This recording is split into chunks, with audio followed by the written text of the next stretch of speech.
बिस्मिल्लाहिर्रहमानिर्रहीम। रसूल अल्लाह सल्लल्लाहु अलैहि वसल्लम ने फरमाया, पहला ग्रोह जो जन्नत में दाखिल होगा, इनकी शक्ल 14वीं रात के चाँद की तरह होगी। ना वो इसमें थूकेंगे, ना नाक साफ करेंगे और ना पखाना करेंगे। जन्नत में इनके बर्तन सोने के होंगे, इनकी कंघियाँ सोने और चांदी की होंगी, इनकी अंगीठियाँ ऊद की होंगी और इनका पसीना मुश्क का होगा।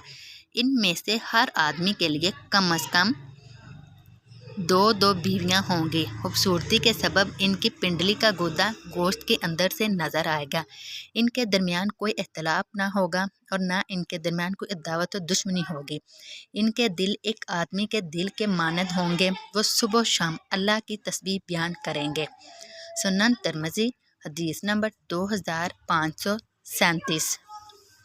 नबी अकरम सल्लल्लाहु अलैहि वसल्लम ने फरमाया, अगर नाखून के बराबर जन्नत की कोई चीज़ ज़ाहिर हो जाए तो वह आसमान ज़मीन के किनारों को चमका दे, और अगर जन्नत का कोई आदमी झांके और इसके कंगन ज़ाहिर हो जाएं तो वह सूरज की रोशनी को ऐसे ही मिटा दे जैसे सूरज तारों की रोशनी को मिटा देता है।